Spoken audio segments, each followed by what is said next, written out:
What's happening, everybody? Ryan Thomas live for another edition, another episode of the Thomas Take Sports Podcast, a concept that I have not done in quite a while, where I let you, the people, dictate what the Thomas Take himself, Ryan Thomas, discusses live on the Thomas Take Sports Podcast.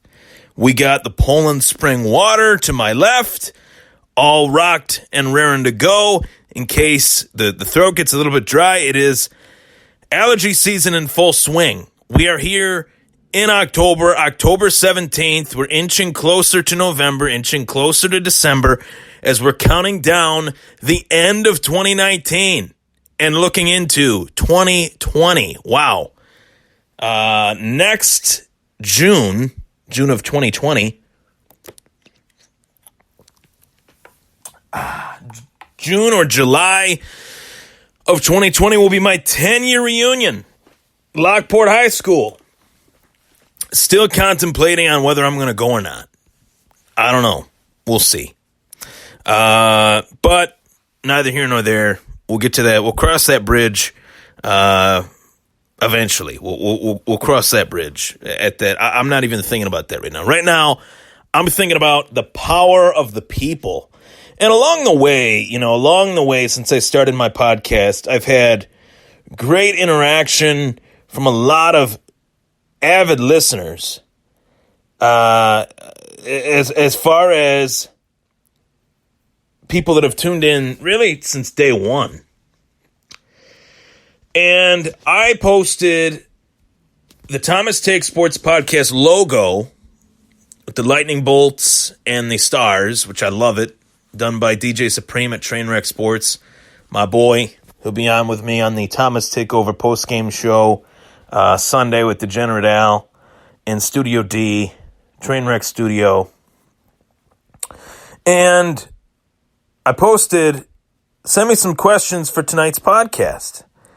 And Chad Cousins says, what will the Sabres do when Montour comes back to the lineup? They have a surplus of defensemen, and someone has to either be traded or be sent down to Rochester. Well, that's a real good question, and it's a question that most Sabres fans are wondering about right now. So this will give me an opportunity to really dive into what is next for the Sabres, essentially, because this is something that they will have to address no matter what. This is something that will create a new opportunity for a player that needs that opportunity in Brandon Montour. We need him out there. We need him healthy. We need him ready to go. And instead, he is not ready to go right now. He will be soon, but instead we have somebody else playing, somebody that will probably be sent down. And I think that guy will be Henry, and I'm not going to butcher his name, but we'll say Henry Kirjarkarju. I honestly, I'm so bad with names, but I think it's Henry Jokiharju. Henry Jokiharju. Now, he was somebody that was acquired via trade this offseason. He's young. He would obviously do the Rochester Americans a great service, being on that level of the ice more so than with the Sabres in the NHL. And really, I look at the pairings of the Sabres defensively. You have Rasmus Dahlin, Colin Miller, Jake McCabe, Rasmus Ristolainen, and Marco Scandella and Henry Jokiharju. I'd like to think Montour would be that on that number one pair with Rasmus Ristolainen, or maybe Montour will be with Dahlin. That would ideally be probably a better scenario. And then Ristolainen would probably be with Colin Miller. Well, we'll go top to bottom. Rasmus Dahlin with Brandon Montour. Then we'd have Rasmus Ristolainen with Colin Miller, and then maybe Jake McCabe with Marco Scandella. I think that makes sense, but the Sabres seem to really like McCabe. Ralph Kruger really likes him. I'm not saying that McCabe is a third pair defenseman. I'm just saying that those would be the pairings that I would see fit for the Sabres. Really what interests me about the Sabres the most is that they do have a lot of talent on this team. There's no doubt about it, with Jack Eichel, with Rasmus Dahlin, with Sam Reinhart, with Jeff Skinner. Victor Olofsson has completely burst onto the scene. And then you have Marcus Johansson, who was brought in. I think Sabotka's a much better player this year. Evan Rodriguez is a good player. Casey Middlestat. The chance that they were able to get Jimmy Vesey back into the fold, I think, is huge.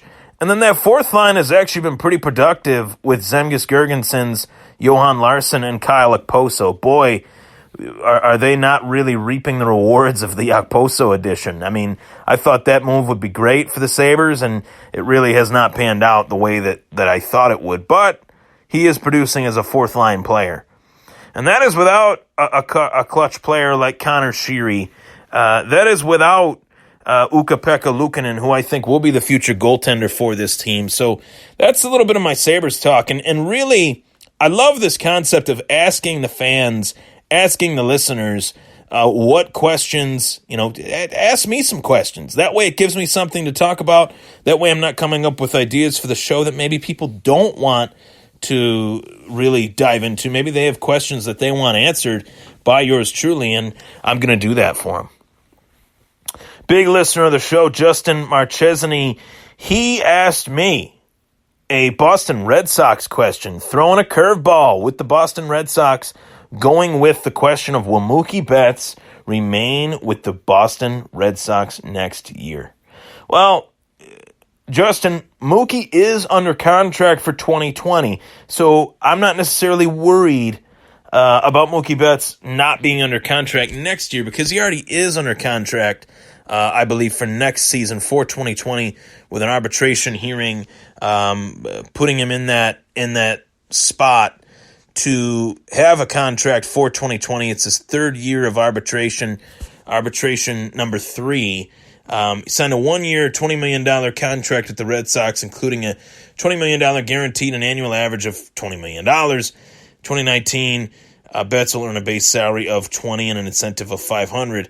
So you will have an arbitration hearing. We will find out, the results of that. But I think that the main priority for the Boston Red Sox is to really clear some payroll. Clear some payroll while also showing the interest in keeping Mookie Betts for the present and the future. JD Martinez, I think, is a goner. Rick Porcello, another goner. You got a guy in the minor league system that is being paid, $12, $13 million, and Rusney Castillo, who they cannot get that contract off the books. There was something that happened with that kept him on the books for the Red Sox, which really sucks.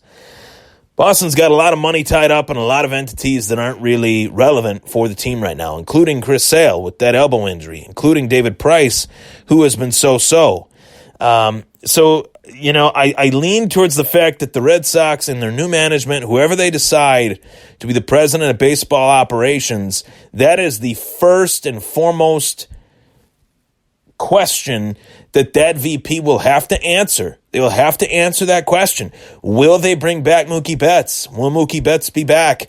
They will answer that question with either a 10-year, $330 million deal or with nothing.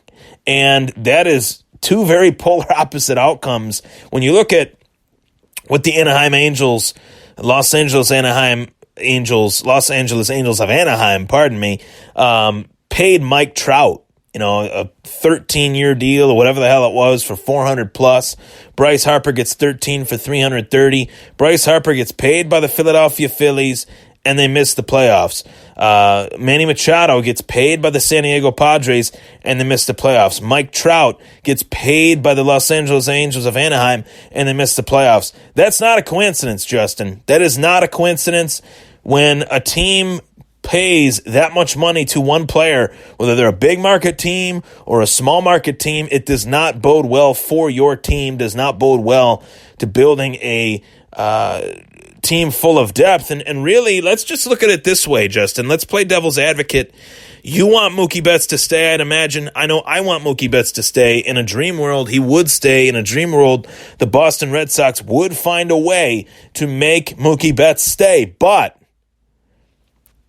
the problem is other pieces will fall apart, and the team will actually get worse due to the fact that Boston will be paying one player $30 to $35 to $40 million a year. Ask yourself this, Justin, as I've asked myself a time or two, are the Boston Red Sox in a position to pay a player that much money? No, they are not. They have a lot of needs on this team. To get back into the World Series contention, you have to take two steps back in order to go one giant step forward. Maybe those 2 steps back is letting a player like Mookie Betts go, but also sprinkling money here, sprinkling money there. And it's not to say that the Boston Red Sox won't be competitive without Mookie Betts. You do have players on this team that are very good. Rafael Devers, Andrew Benintendi, Xander Bogaerts. Those are the 3 players. Michael Chavis, who stepped up big time for the Boston Red Sox. Eduardo Rodriguez, a young pitcher who has really come into his own these last couple seasons. You do have some talent there. You do have some guys that are solid baseball players on this team.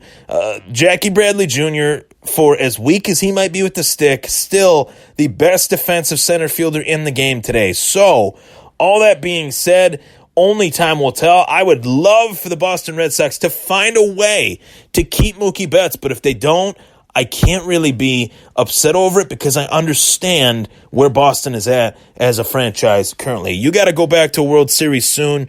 You know it, I know it. The Red Sox organization is an organization that wants to win championships. This is not like the 60s, 50s. This is obviously, since we've seen the 2003, 2004 teams kind of come about, them actually winning it in 2004, coming close to going to the World Series in 2003, World Series championships in 2007, 2013, 2018. The Red Sox are a winning franchise now. The curse is gone, and they got that monkey off their back and then some. So it'll only be a matter of time before they're right back in that spot. You got to go out and get pitching. You got to go out and get a bullpen. You got to go out and get a closer at a relatively cheap price. You got to play Moneyball. You got to take some tips from Billy Beane. And you got Bill James in the organization, who was an understudy to the whole sabermetrics thing, who revolutionized sabermetrics in baseball. And now every single team, every single club within Major League Baseball has a sabermetrics analyst on their team due to that man. So the Red Sox got some work to do, to say the least. Next question, as my voice cracks there. Jeez.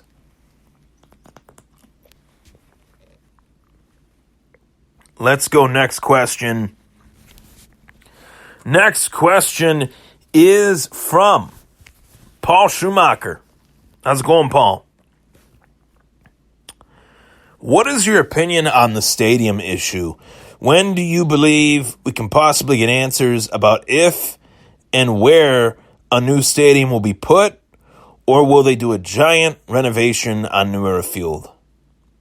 Okay, so I've talked about this issue a couple times over the years, and it's a pressing issue. It's an issue that is actually being talked about today on the Erie County representative debate with Mark Poloncarz and the other person that's running. I honestly don't even know who it is. I should probably pay more attention to that if I'm talking about it on my podcast, but I did flip through the channels, saw that debate ensuing, and that was one of the topics that they did bring up during the debate, because it is a pressing issue within the Western New York area. Where will the Buffalo Bills play their home games 10, 15 years from now? Will it be in a new stadium, or will it be in the stadium that they've played home games in since 1973, known as Rich Stadium, known as Ralph Wilson Stadium, now known as New Era Field? And Paul, I have a very interesting take on this, and I'm very happy you asked me this question. Now, I believe that under the Wilsons' ownership, they wanted to find a way to make the Buffalo Bills as profitable as possible due to the fact that, yes, they are a small market team, but due to the fact that, yes, they were also a on-the-field struggling small market team. So the fans, as diehard a fan base as we are, as diehard a fan base as we have been, there were some years there, Paul, where you know it as well as I do.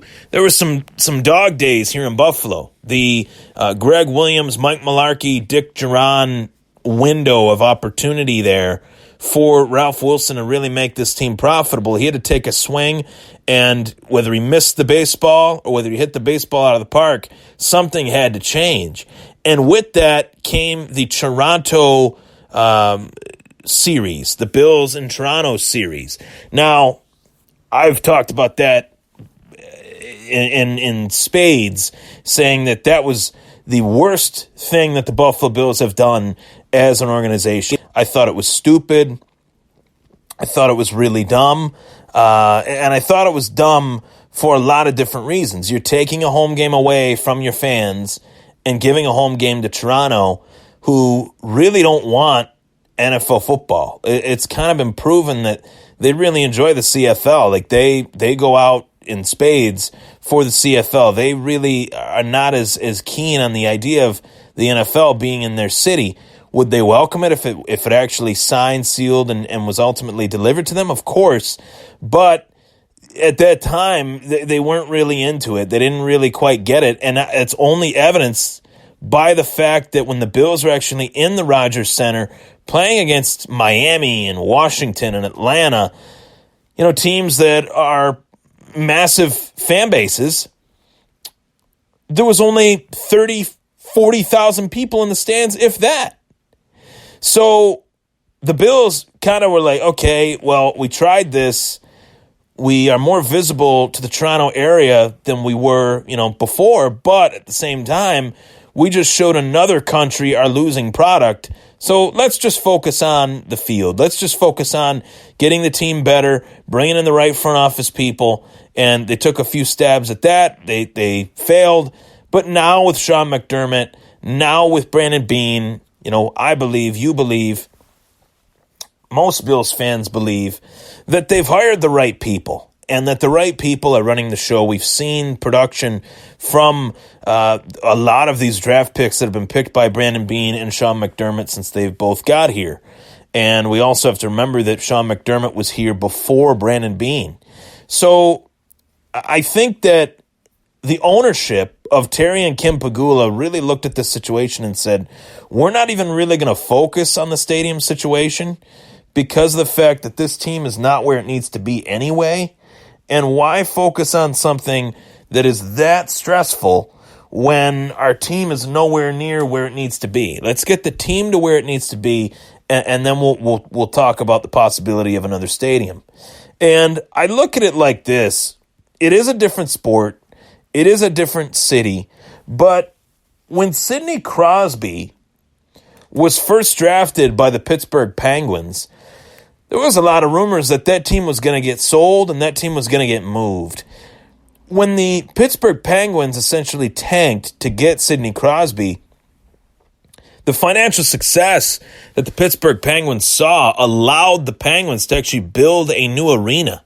Now, I know that's hockey, and hockey compared to football is apples and oranges as far as financially and all that stuff.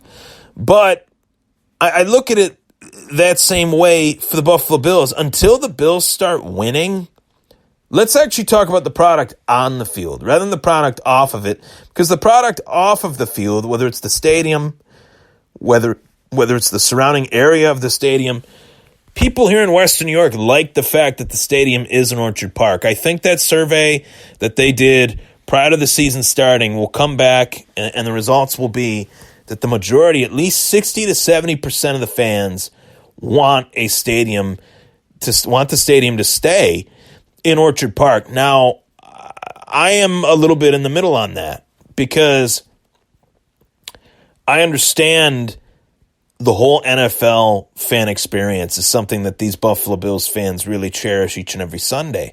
The season ticket holders, they go out, they plan these tailgates weeks in advance. Well, week one, we're going to have, beef on wick and wings. Week 2, we're going to have pizzas and tacos. Week 3, we're going to, you get the point. These fans build their whole week around this event. And whether the Bills win, lose, no matter what the circumstances are, these fans travel within Western New York or even outside of Western New York to Orchard Park knowing that they're going to get a solid tailgating experience. There's a difference between tailgating and having a solid experience, and there's another difference between being a jackass, jumping off a table, and doing all that. Now, I will admit, Paul, I am a fan of some of the videos that we see, the jumping off the table stuff. It is pretty funny, but if I take myself out of watching that video on my phone, my tablet, my laptop, and put myself at that place in Orchard Park, outside of New Era Field, as I'm getting ready to watch a football game, that's not really the type of experience that I would partake in. That's not something that I would do. I'm not really into that whole, let's go to a football game to kind of get wasted, jump off tables, and light ourselves on fire. That doesn't really sound like fun to me. Now, you guys can laugh, you guys can chuckle and say, that's fun, it's a party. I mean, I get it. Maybe for you, that's what you guys want to do. Be my guest. But I love football. I am a football fanatic. I've loved football since I was a little kid. That is the main reason why I started this podcast, among many other reasons. I want to watch the football game. When I go to a Bills game, which is very rare, mind you, and not many people realize that, I barely go to Bills games, guys. I don't enjoy the experience of going to a Bills game. I'm one of the few people that does not. Do I like the tailgating food? Of course, the bacon wrapped tater tots, the chicken wings, the beef on Wicks, bison dip, you name it. I love it all. Ribs, everything that they have there. I love that. I'm a big foodie, not a big drinker. And for as many people that like it, I think that there are as many people that don't like it. I really believe that. As far as the tailgating experience, take it or leave it. But as far as the experience of going to Orchard Park in that stadium and watching a game, I don't think there's any experience quite like that still to this day in the National Football League. Buffalo is one of the few places, Orchard Park, I should say, is one of the few places where you can go and actually enjoy a game the way that football was meant to be enjoyed.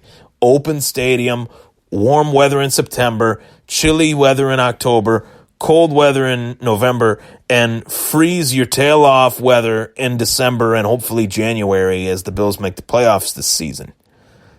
I'm not up for that. I'm a guy that likes to go out to the bar and watch the game. That's the type of guy that I am. I've ever since I turned 21, that is what I've always done. As far as ownership with Terry and Kim Pegula, as I alluded to earlier, there's a lot of different shades of this story. And with Terry and Kim, I personally believe that they want to focus on the product on the field. Once the product on the field gets better, once the Bills become a more viable franchise in the eyes of the other 31 owners in the National Football League, because don't forget, this is something that has to be talked about amongst every owner and Roger Goodell. So 31 pricks plus 1, 32, I guess you can say.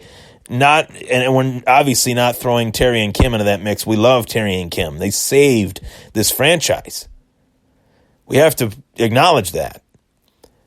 But for all that being said, we have to throw in the fact that our owner, I think the owner of the Buffalo Bills, just from my perception, this is not factual. This is nothing that people can say, oh, how do you know that? Just from what I perceive of the situation since Kim Pegula took over as the VP of the Buffalo Bills, I get the sense that among both franchises, whether it's the Bills or the Sabres, that Terry runs the Sabres and Kim runs the Bills. That is just the perception that I get. The way they talk in the press conferences, Kim is far more vocal at the Bills press conferences than she is at the Sabres. Terry is front and center as far as any decision that the Buffalo Sabres make. He's the first guy at the mic during those press conferences, whereas with the Buffalo Bills, it is oftentimes it is Kim. I think that is true. I don't think that can be debated. From what I've seen, if you go back, really dive into it, say to yourself, Kim is kind of running the show with the Bills. Terry is running the show at the Sabres. And I think Kim Pegula, being the most powerful woman in the National Football League, she understands that this is not a family-friendly experience in Orchard Park, where the people want to say, oh, screw that. No, we got to appease everybody, because at the end of the day, these people that are drinking their livers to nothing, these 60-year-old guys that have had season tickets for 50 years, 60 years, since they were born practically, they're not going to be around much longer. The 50-year-old guys that look like they're 70 years old, they're not going to be around much longer either. So you have to sink your teeth as an ownership group into the young fans, into the ones that understand social media, marketing, PR, you name it. You got to sink your teeth into those fans. And those fans right now are not going to the games. I know a lot of dads. That have kids that are under the age of 10. They're not taking their kid to a Bills game ever. Never. So Kim Pegula, the light bulb is going off at some point, and she's going to say to herself, well, this is not good for the future of our franchise.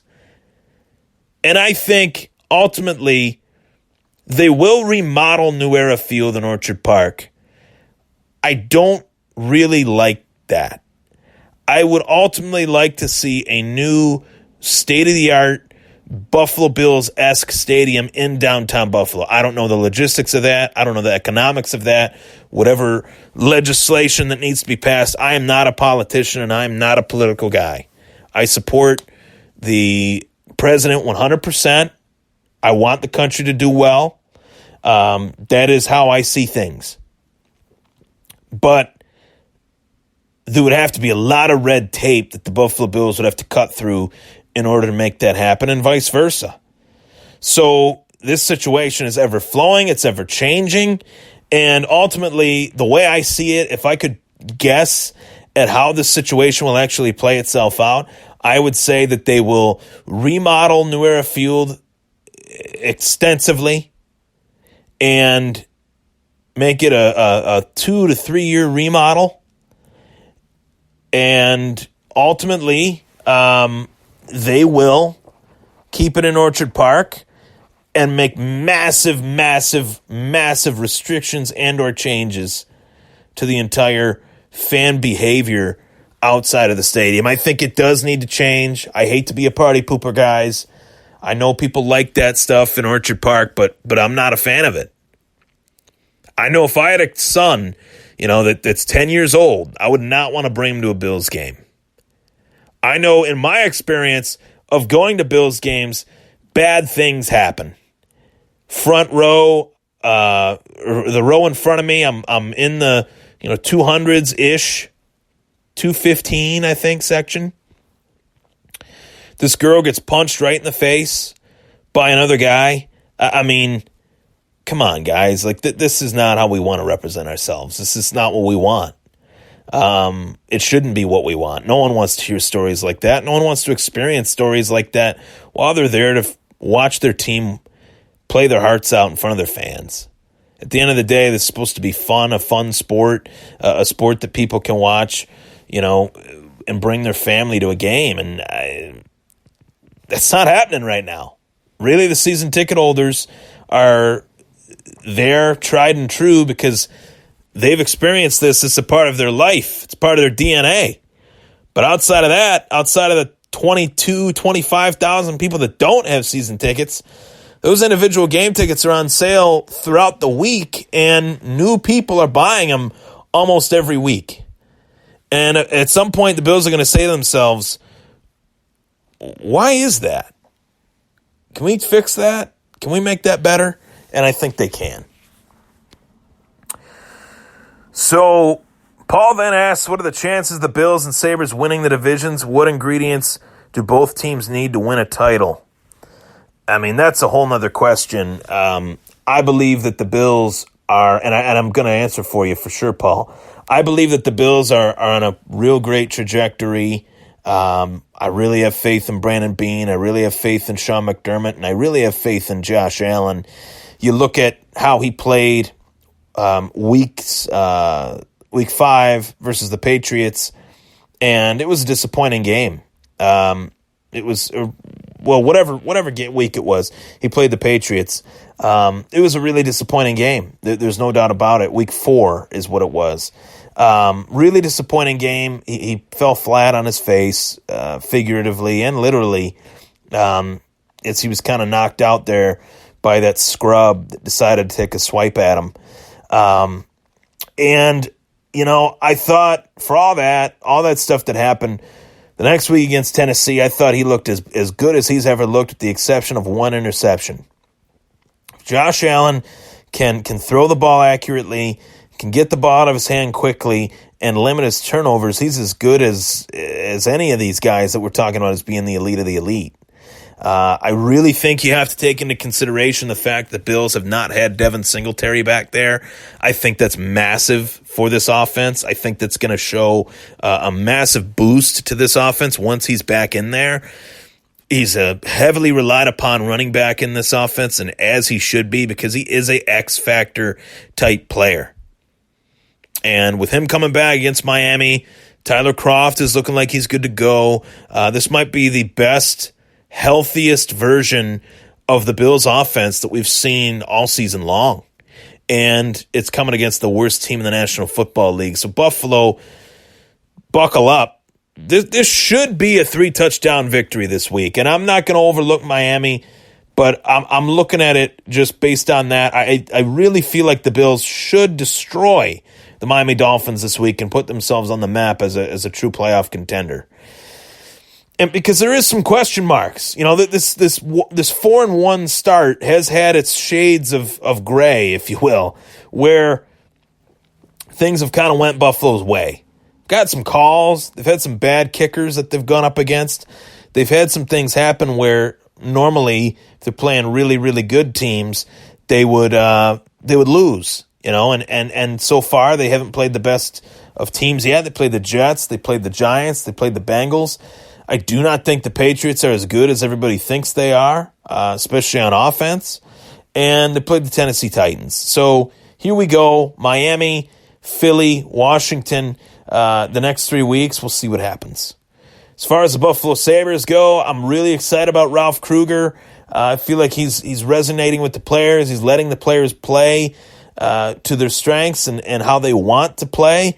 And, I mean, for all the talent they have, I started off the show from the top. Jack Eichel, Jeff Skinner, Rasmus Dahlin, Casey Middlestat, Jimmy Vesey. I mean, they have a lot of really good talent on this team that eventually, when it clicks, look out NHL, the Buffalo Sabres will be back in full swing. The teams are on the rise. The teams are working towards something really special, and I can't wait to see it really come to fruition. The last question is from Armani Rosati, massive, massive fan of the Thomas Take Sports podcast, as well as a massive, massive fan of the Ultimate Fighting Championship, of mixed martial arts in general. And he asked me about Kamaru Usman and Colby Covington. What do I think of this matchup? Well, Armani, I got to start off by saying that I am very thankful for the fact that you've tuned into the show for the last 3-4 years. Greatly appreciate it. So thank you for continuing to be a steady listener of the podcast. Kamaru Usman, Colby Covington, I'm very excited about this fight. I think this fight is going to really be a true iron sharpens iron fight. This is not going to be just a fight. This is going to be a war between two guys that have very similar skill sets. The question is, which fighter has more power, or more devastating strike ability, or more finishing ability? And I would say that would lean towards Kamaru Usman. But Colby Covington is Very impressive. For all the trash talk, for all the stuff that he says, the way he performed against Robbie Lawler, I was truly shocked by that. And I thought his strategy for that fight was perfect. I thought the execution of his game plan was as good as I've ever seen of any fighter in recent memory. I put it on the level of like a Dillashaw, Renan Barão performance. I put it on the level of a Usman versus Woodley performance. Both of these guys are really, really good. And the timing for this fight can't come any better. December 14th, live at T-Mobile Arena in Las Vegas to end the year, to end the MMA year of 2019. I think the promotion of it, let's face it, will be a little bit controversial due to the fact that Colby Covington is a jerk. I mean, he's playing the heel role real well, but I'm not a full fan of his antics. But at the same time, I am a fan of him as a fighter. I think he actually has real talent, real ability. He's not a scrub by any stretch. He's earned the right and then some to be where he is. Really, he should have got the title shot against Tyron Woodley before Kamaru Usman did, before Darren Till did. But here it is, the true shot at the title as he carries that UFC interim belt around, saying that he's the champ. That's another story for another day. But Kamaru Usman earned that title shot too. That division has been so stacked for so long. Really, the guy that made it irrelevant was George St. Pierre. It wasn't that the weight class was irrelevant. It wasn't that the talent was shallow. It was that GSP was just that good, and he was going through everybody. When GSP walked away, the division had to find its champ. It was Lawler. He defended it a few times. Then Woodley beat him. Then Woodley defends it a few times, and now Usman is the champ. So the welterweight division has always been a division that I've kept my eye on due to the fact that George St. Pierre ruled that division for so long. And as you know, Armani, the greatest fighter in MMA history, in my opinion, and I believe that you share that same sentiment. So Matt Hughes, I mean, the list goes on and on. There's been some phenomenal fighters in that weight division. Armani then asks me the final topic of the day: who Conor may face as a comeback fight.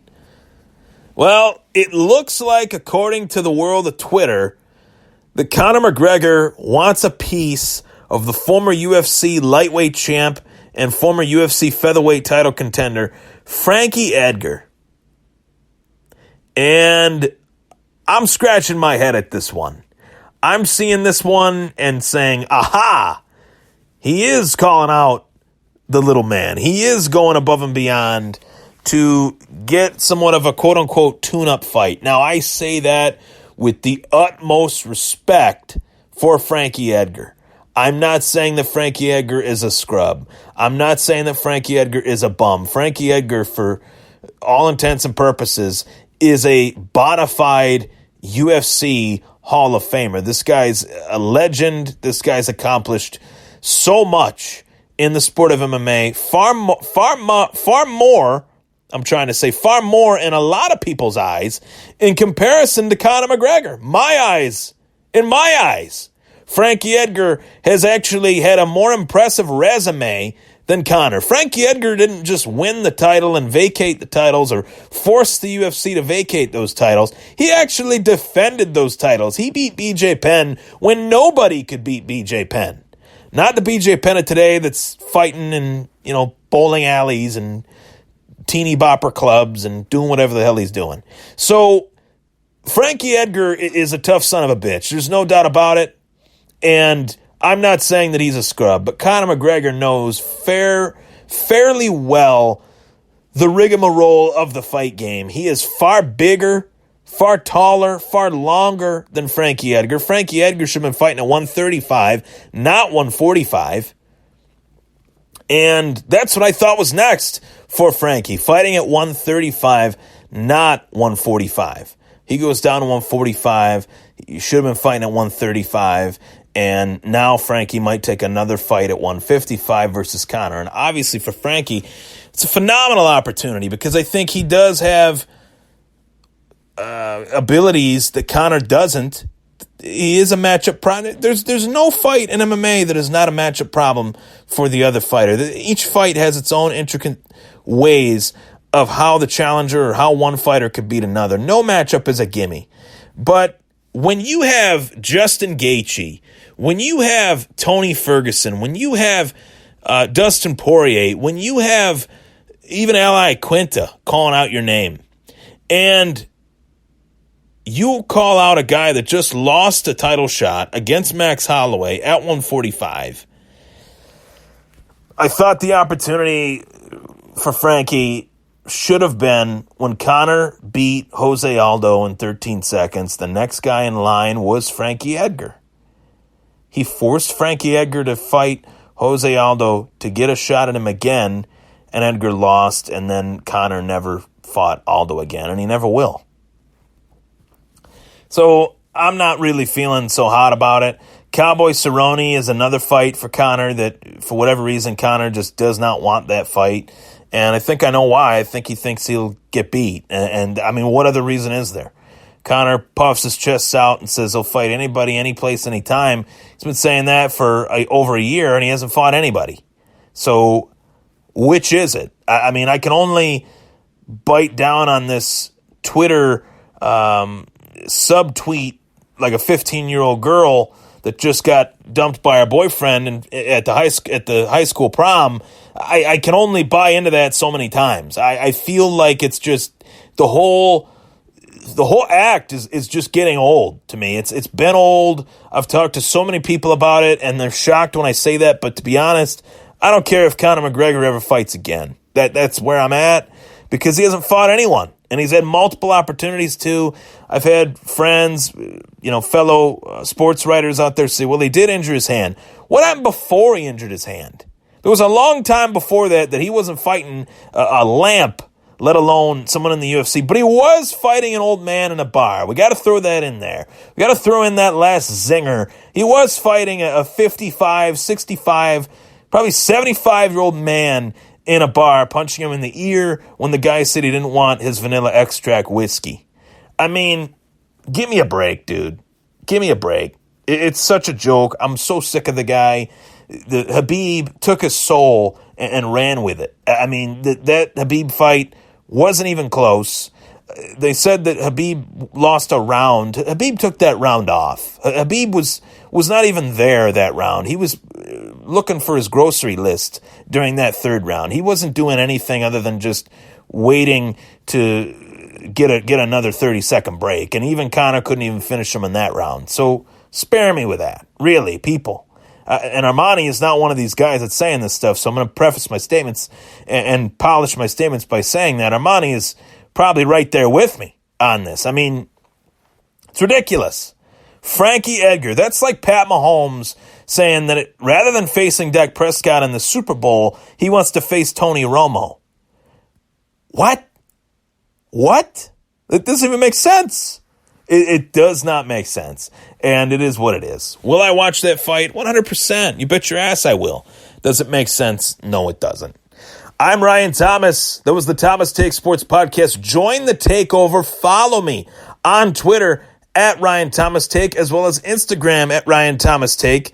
Like the Thomas Take Sports Podcast on Facebook, and subscribe to the channel on YouTube. Also, feel free to check out more content on trainwrecksports.com. All my episodes will be posted to that site as they are recorded on the next day. Also, tune into the Trainwreck Fantasy Show as I'm joined once again, Josh Rest, J-Dubs of trainwrecksports.com. We'll go break down everything that you need for your fantasy football team and then some. Take care. And thank you for tuning in. Thank you for the questions. I greatly, greatly appreciate all the love and support that I have received from Western New Yorkers, from sports fans. I mean, my Twitter following, 1,200 followers. Can't complain. I'm really enjoying it. I'm having a lot of fun and making these public appearances. The Takeover postgame show this Sunday. Buffalo Bills postgame show, the best postgame show that you could ever find. Studio D, Cheek Dawaga, live. Degenerate Al, DJ Supreme, and yours truly, the Thomas Takeover himself, Ryan Thomas, will break down the Bills, hopefully thumping of the Miami Dolphins as they move to 5-1. We hope that's the case. Take care.